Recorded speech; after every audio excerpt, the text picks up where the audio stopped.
বসতে দিলি না, উল্টা ভাড়া চাইছিস। মাসির সেই রাগ থেকে শুরু হচ্ছে আমাদের গান। বলে বাকলেতে ছেলে আমার হাতে পটলি, ওই ডান হাতে যে রডটা ধরা, খোঁটটা কেমন খুলি। আবার আমার কোলের ছেলে কোথায় গেলে,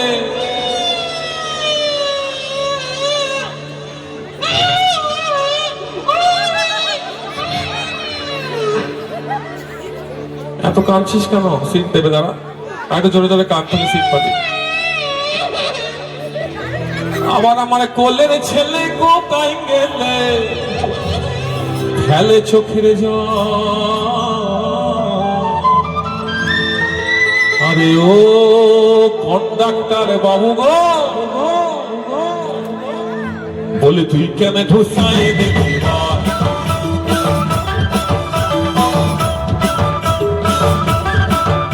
তুই ভাড়া পাবি লিয়ে দিবি, ভাড়া পাবি লিয়ে দিবি, পাঁচটা থামুক কেনে সর, তুই কেন ঢুসাই দিবি?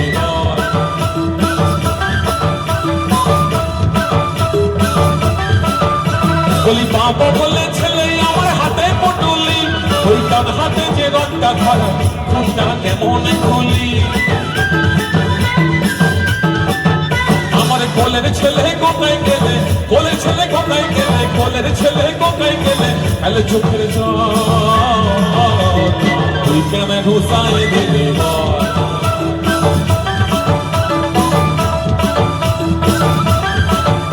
বলি এত বড় বাসটা তোদের বসার জায়গা নাই, ওই জুতা পরা বাবু বুলারে মারাই দিলে পাহাড়ে, মারাই দিলে পাহাড়।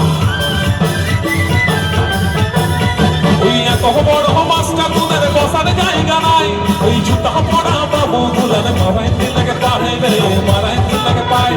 আমার মরদ যদি থাকতো সাথে, আমার মরদ যদি থাকতো সাথে, দেখাই দিতাম আজ আমার কেমন বল, তুই কেন ঢুসাই দিবি?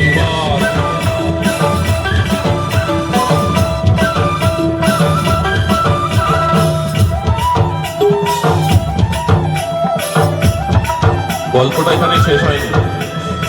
বেলিয়াতোর স্টপেজে একটা সিট খালি হয়েছে। কন্ডাক্টর বাবু চাইলে মাসিকে সেখানে বসতে দিতে পারতেন, কিন্তু দিলেন না। কেন?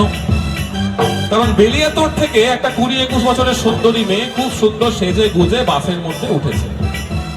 আর কন্ডাক্টর বাবুদের, মানে এই ধরনের চ্যাংড়া কন্ডাক্টরদের, কম বয়সী মেয়ে দেখলেই দায়িত্ব বেড়ে যায়। বেড়ে যায় না? এই দেখ, এই দিদিরা বলছে, দিদিরা বলছে বেড়ে যায়। সেদিন তো বেড়ে গেছিল, ফলে মাসিকে বসতে দেয়নি। দিদি আসুন, দিদি আসুন, দিদি আসুন, দিদি আসুন, দিদি আসুন, দিদি আসুন করে ওই সুন্দরী মেয়েটিকে শিখতে দিয়েছে। আর মাসির তত মাথা গরম হয়েছে, যত মাথা গরম তত গান। ওই বড় লোকের মাইয়া বললে বসাই দিলি সিটে, তুই বাবু বিড়ি ধরাই ধরাই গেলি কেটে, তো ধরাই গেলি কেটে। ওই বড় লোকের মাইয়া বললে বসাই দিলি সিটে, তুই বাবু বিড়ি ধরাই ধরাই গেলি কেটে, তো ধরাই গেলি কেটে।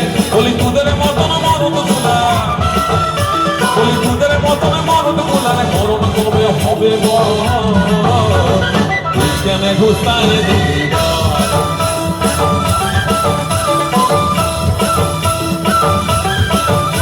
তুই ভাড়া পাবি লিয়ে দিবি, ভাড়া পাবি লিয়ে দিবি, পাঁচটা থামুক কেনে সর, তুই কেন ঘুষাই দিবি?